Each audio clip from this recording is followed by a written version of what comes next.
However, this does not negate their ability to acquire this training and improve on their business operations. As such, in line with our pro-poor developmental agenda, the Gauteng provincial government instituted various training interventions for Spaza shop and food handling facilities owners.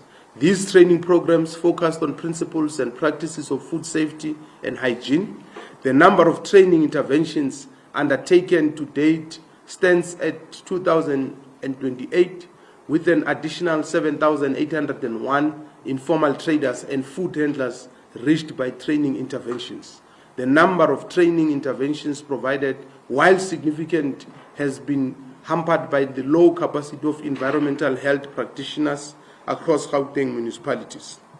South Africa's national fiscus is constrained due to various factors that include but not limited to market volatility and socio-economic challenges, including unemployment. These structural issues have a direct impact on the provincial fiscus and, by extension, on our ability to direct resources towards the employment of these inspectors. This inability to create environmental health practitioners' roles to budget constraints has lessened the training interventions implemented. However, the Gauteng provincial government continues to maximize these training interventions with available resources and partnerships, including with governmental organizations working, non-governmental organizations working in our communities. The end of the Spaza shop and food handling facilities deadline does not imply complacency on the part of Gauteng provincial government in terms of ensuring continued compliance. One of the key challenges that have given rise to the challenges of non-compliance by Spaza shops in Gauteng is that most structures used for Spaza shops do not meet building control, zoning rights, and environmental health standards. Municipalities will continue to intervene in this through the deployment of building inspectors, environmental health officers, local economic development officers, fire inspectors, as well as town and regional planners. Additionally, noting that some Spaza shops and food handling facilities continue to operate even after prohibition orders are issued, law enforcement will continue to play a critical role with prosecutions encouraged by the Gauteng provincial government. The South African Police Services, National Joint Operational and Intelligence Structure, and the Provincial Joint Operational and Intelligence Structure will continue to provide the necessary support. The aim of this is not to be punitive, but to ensure that local enterprises meet the highest standard of safety so as to prevent the recurrence of the crisis that has wreaked havoc in communities. The Gauteng Department of Economic Development has been hosting regional township commercial property owners Izimbizo. The aim of these Imbizos is to deliberate on the ownership of properties in townships and the challenges encountered by owners with regard to zoning requirements. Other issues for discussion have been the regularization of properties built without zoning permits, exploring conditions under which municipalities allow for regularization.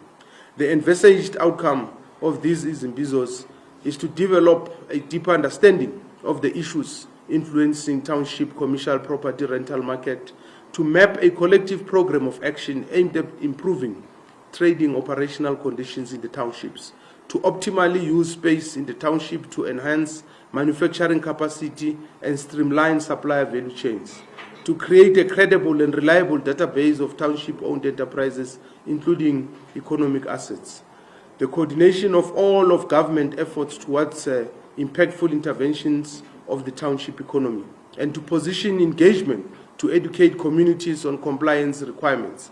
In addition to this, the department relaunched the Condisishini Lako campaign as a comprehensive program to address all aspects of illegality prevalent in the township economy.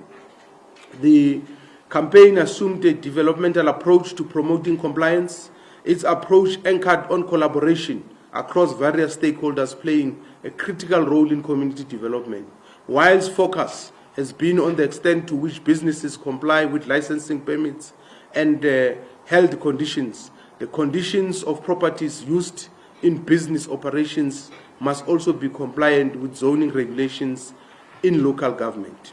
While the 28th of February 2025 marked the deadline for the submission of applications for Spaza shops and food handling facilities, registration process has been closed, and the ongoing process is for those who want to start new businesses, not those who are operating, as it was explained. We want to give reassurance to Gauteng communities that this program was not a box-ticking exercise or a spontaneous response to the illnesses and death that occurred in the past year. Rather, it is a long-term undertaking that seeks to not only ensure the compliance enterprises operating in our townships, but also ensure the protection and promotion of locally owned Spaza shops that can coexist with compliant and lawful enterprises owned by foreign nationals. Gauteng is a nerve center of the national and regional economy, and Spaza shops play a significant role in the development and growth of the provincial economy. However, their operations must adhere to the laws of the land. In the State of the Province address tabled by Premier Lesofie on the 24th of February 2025, the issue of lawlessness was identified as one of the key challenges confronting the province. Alleviating crime in the province, which is a prerequisite for building a functional and prosperous society, is dependent on adherence to laws governing trade and industry. Compliance Spaza shops and food handling facilities are not only important for ensuring food safety and preventing illnesses and death, they are also important for attracting investment into the province, without which it will not be possible to build an inclusive economy that will serve as a foundation for sustainable development.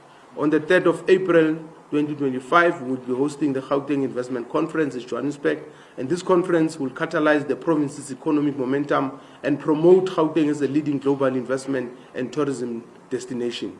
The registration of Spaza shops and food handling facilities is a critical component of the objectives that we wish to accomplish with this conference, because Spaza shops are an important part of our township economy, which can only grow through local and global investments. Therefore, this registration program goes beyond addressing immediate challenges and speaks to our long-term developmental strategy.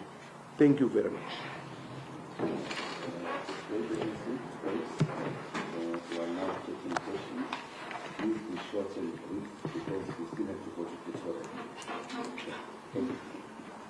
Number one, number two, number three, number four. Please introduce yourself and the institution you come from. Thank you. Number one, start. Shannon Merrick, Broadcasting Africa. I think there's been a disinformation campaign against the government by the media. Over the past 2 days, there's been reports in different media houses that government has not communicated the Spaza shop registration process and all that. And I'm happy it was highlighted the time frame from 15 November when the president gave the extension and so on. So my first plea is for those in the media to not spread this, because the government has communicated. Having said that, the mistake was created, or the problem before these foreigners, I'm coming to my question, I'm just laying a foundation, thank you. Before the kids were poisoned, the problem started by health inspectors, building inspectors, regional directors not doing their job. That's why we are where we are.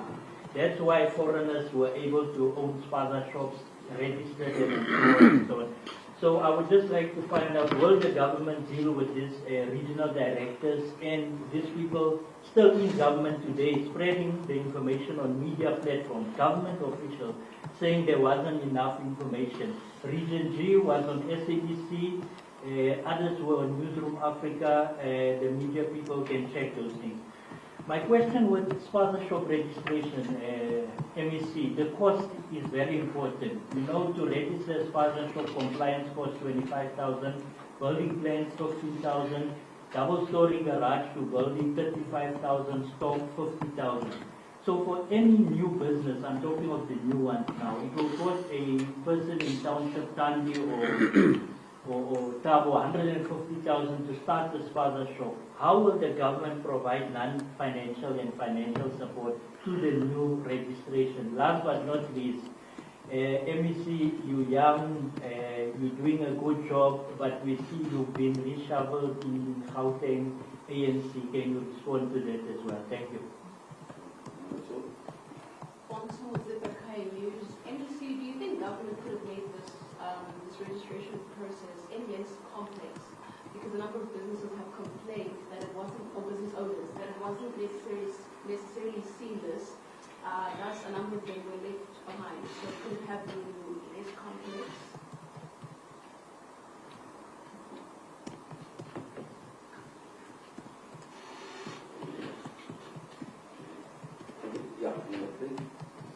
MEC, just two questions for clarity.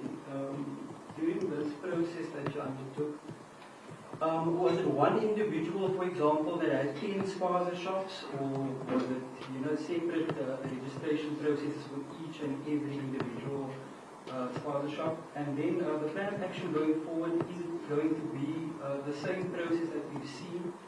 I see people speaking about the complexities. Is it going to be a simpler process, or is it going to be more complex going forward? You mentioned the SOFA as well. I just want to check with you. We spoke a couple of months ago about income streams for the provincial government to alleviate those fiscal constraints that you speak of. How far are those plans? What are those plans? If you're able to give us clarity on that. Thank you so much. I'm Charlotte from Gauteng. I just wanted a few clarifications, especially on the numbers, because they're quite confusing. So you're saying that you have received 17,670 and that number for in regards to applications. I just want to understand how many have been approved, and I'm seeing that you're also saying that there was 4,610 COAs. Is that from the 17,000, or is that just a separate measure on its own? And then I just want to also get clarity on these been fraudulent accusations, not accusations, but the government has reported there are multiple people who are coming out with false documents, admitting them to various municipal centers. I wanted to know what exactly is being done about that, and if there is a number on how many so far that the department has kind of recorded in this, and also whether or not did you guys foresee such a problematic coming up.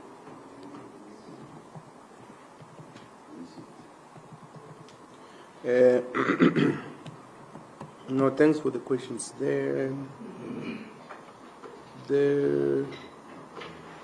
I think when you read our statement, you'll realize it's comprehensive deliberately, and we take you through the journey from when we started and even pre.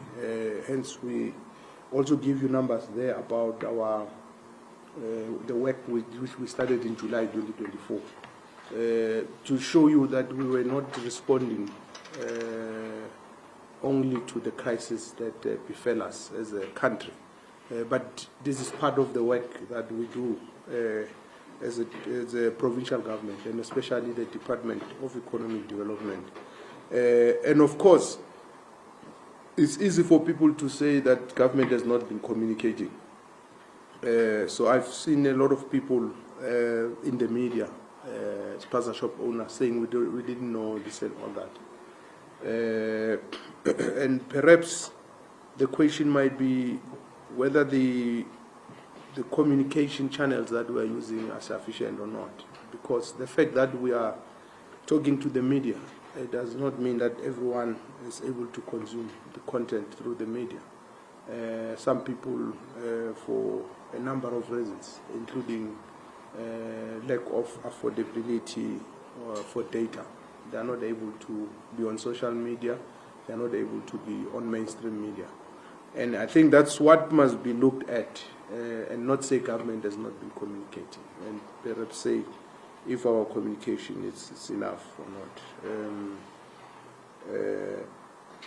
So the cost of registration, it differs from municipality to municipality. It's not the same price, so we shouldn't assume that to start a Spaza shop is 150,000. That would be a wrong assumption.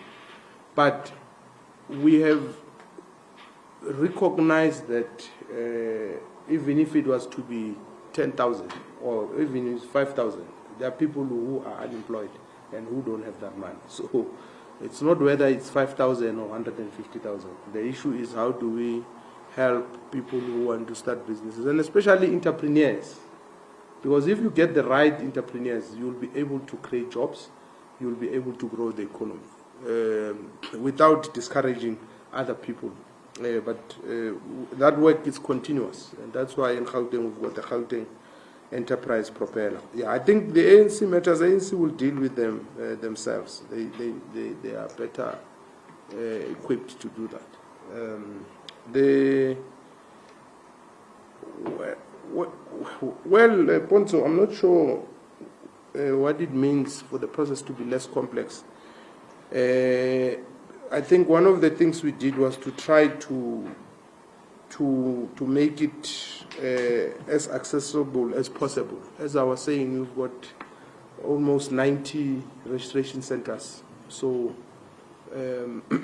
we tried to be visible and present in every part of the province and to be as close to communities as possible.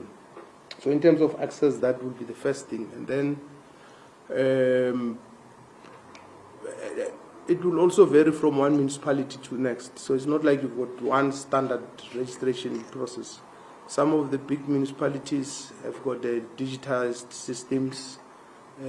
Some of the small municipalities might not have enough resources for this or that. So, and there must be an appreciation that this was the, I think, first biggest registration process in the country since 1994. There's never been. So, obviously, there was going to be challenges, and I think the most important thing is to learn, is to draw lessons from this and learn from those lessons. Well, there are people who've got 10 Spaza shops, 20, 30, whatever, but when you register shop 1-1. If you have 10, 20, I even come across that, but my understanding is that when you register shop by shop. You don't register all of them because if there are 10, they are definitely not in the same place. So they're in different places. So there's a requirement for different places.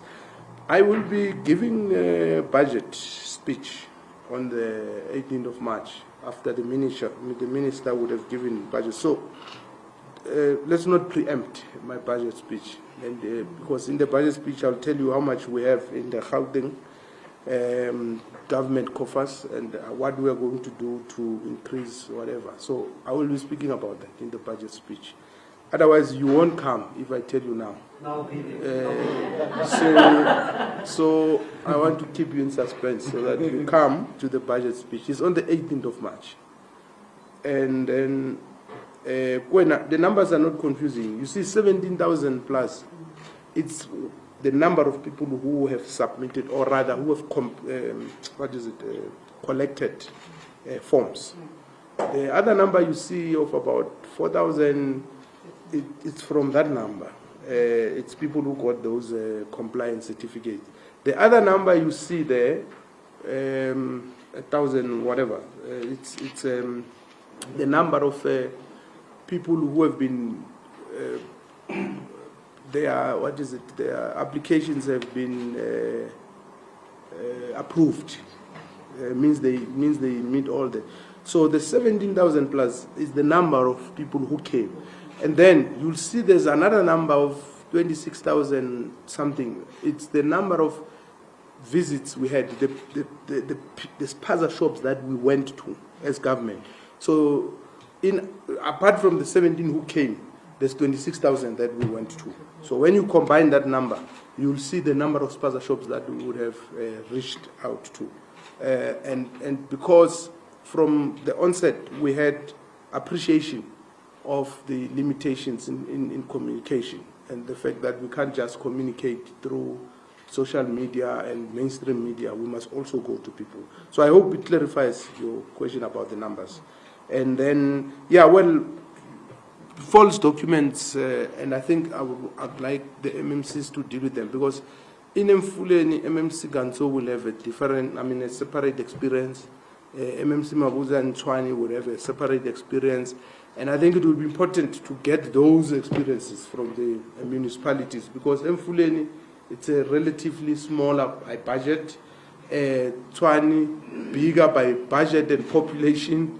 So I think that will give you a better sense of what is happening. So MMCs, and of course, when we enter into a process, we hope that there will be no criminal activities, but there was criminal activity, and we took a decision as a meeting of the MEC and MMCs, which was held yesterday, that we must not only disqualify those who have falsified their documentation, we must also open criminal cases against them.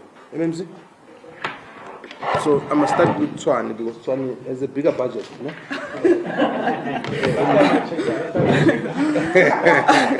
Yeah. Thanks, MEC and media. Yes, with regard to the fraudulent documents in Tshwane, we are experiencing a lot of it, because in other instances, you'll find that one business owner come with, let's say, some document, then they replicate it. The only thing that they do change is just the photo. Yes, that's how bad it is. And in other instances, the proof of res, they are forging the proof of res as well. So what we did in Tshwane, we do have a system where we're linking it with Home Affairs. And that system is also helping us in terms of trying to cap this corruption, I'll call it, that is coming on. But remember, this is just going to be the first process, the registration. And we're still going to go through the vigorous one, where we'll be checking each and every application as to whether it does comply or not. But the ones that already committed, I would say, a fraud, MEC has spoken, we are going to eliminate them, then we're going to open criminal cases against them. Thank you. Thank you. Thank you very much. I think on our side, from Mfuleni, what we have experienced is people who are duplicating the stamps of the municipality. Some people are duplicating the signatures.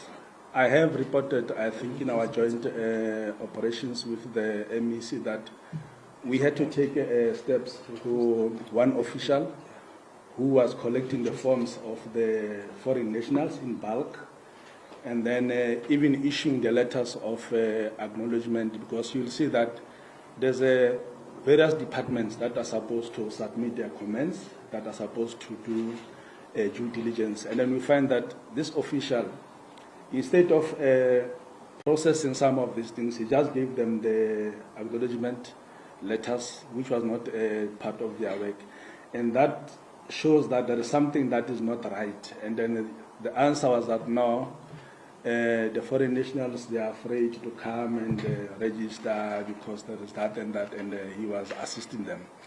So those are some of the similar problems that we were getting. And then the last part of the people is just people who are just trying to, like you were asking, that can't we have made the process a bit more easier? As the MEC was indicating, you'll find that the only two things that are a bit needing some lot of work is the issue of the zoning and the building controls. The rest, your fire, there are no tariffs, your health, there are no tariffs. It's just to make sure that at least those people who are consuming food, we have to guarantee their safety, because how do you allow people to threaten the lives of people? It's just to check their floors are in order. Because if you operate in a dusty shop, you can imagine the dust, the illnesses, and so forth. So those were the ones that I can only say. But the rest of the things is just to make sure that everything it is in order. That is why the MEC emphasized the outreach program to the property owners, because a number of people are renting to the property. They are not necessarily owners of the properties. And the MEC went all out just to make sure that the property owners are also covered.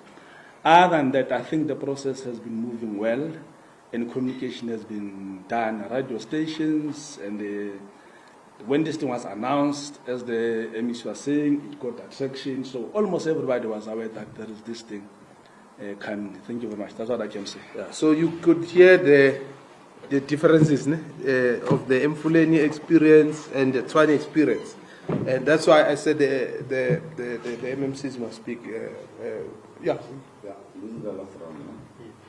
You are 1, you are 2, you are 3. I just want to clarify on what you just said right now. So are you saying that there was an official order office that was kind of helping the foreign nationals to basically register their things because you're saying that they were afraid of the registration process? I just want to clarify that. Yeah, just note it, and then you can take the second one. Number 2. Mine is also a clarity-seeking question, MEC. You say the ongoing process, like beyond the 28th February deadline, is for people who want to open businesses. These are new businesses. But when we spoke to a few business owners, they indicated that some have started the process but couldn't complete the process during that period that was given. Should they then abandon the applications, or will they be allowed to continue with that registration process? Shannon Merrick, Scassi Broadcasting Africa. MEC, the statement says a foreign national must have 5 million or must have an existing business plan showing evidence of 5 million. Then the same statement says 128 foreigners were issued with license certificates, whatever. Does it mean this 128 foreign nationals that got certificates, they have 5 million or they have the business plan of 5 million? We just need clarity on that one. Thank you. Well, let me start with the last one. I wouldn't know. And that's why I'm stating what the law requires. So we wouldn't expect that municipalities will do wrong things. They know what process must be followed. And you would have heard the MMC of Tshwane saying that they are working with Home Affairs.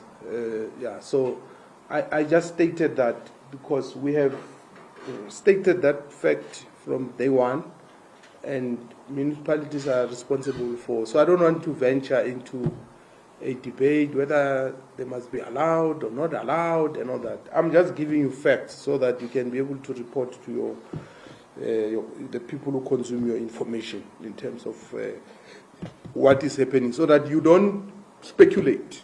Because once we make it a secret and you start speculating that there are foreign nationals who received or not received licenses, then it becomes a problem. So here we are confirming that there's 128 who have been in the province approved. So that's the point. And then Lindiwe,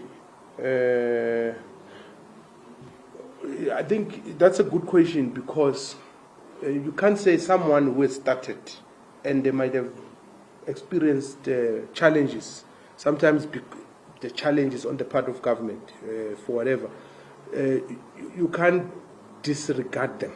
So those people should, that's why we've got this number saying we know there's 17,000 people who started the process. We know there's 26,000 people that we have gone to. And as we went to, we gave them forms, others returned them, others not, and all that. So it's part of the process. It's not like coming after the 28. That person has been part of the process before the 28. And their applications and the process they've started is regarded as within the 28 days. It's unlike someone waking up today and saying, I forgot, I want to come and register. Because from tomorrow, you'll see the police will be raiding. We will be joining them. We'll invite you in some of this. We're going to close those Spaza shops. We'll be going to those Spaza shops. We'll be leading those raids with the police. MMC? Yeah, I'll try to be brief on this one.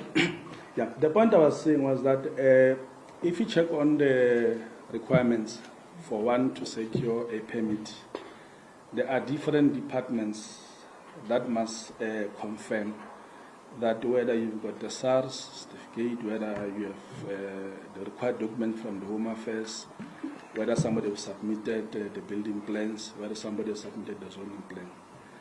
After all has been checked, that is the last person who's supposed to say all departments have confirmed that this person meets all the requirements. Now you find that this department, okay, let me do this way, people apply individually, am I right? Because they own different businesses on their own. Now, you can't have a certain Mr. Kansu now, he's now 300 alone, because then it means somebody has collected all these forms from somewhere, submitted to this official, knowing that this official will undermine the process, which is not acceptable. And I'm sure some in the statement of the MEC did raise some of the things that we found. That is the meaning of that, because you apply individually, you don't apply as a group. Then it means this person took the form somewhere, then did all these other things. But the mistake he did, he also gave them letters of acknowledgement, which was not the role that they're supposed to be doing. This is what is the experience of Fulham with officials who are not doing the right things. Thank you. Colleagues, thank you so much for coming. Those who want on one with the MC, please step forward because of the time. But we'll meet at one. Who is that going to complain about data and coffee? About data and coffee. There's no data here, there's no coffee here. There's no data here. And they never give you coffee. Never. Yeah, that's why media don't want to come here. Ah, here they come. No, we shouldn't cut. No, we shouldn't cut costs. We must, not with coffee. No, don't worry, we'll address the coffee thing is important. MEC Kyali, because obviously dropping a job, we are on the rush. Yeah, I'm sure what post what and then for something I don't think Thank you so much. What about Chucky Flu?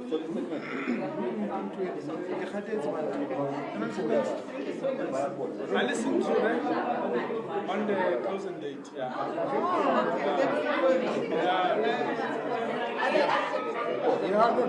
She was with the minister there. I didn't join with them. Yeah, it's true.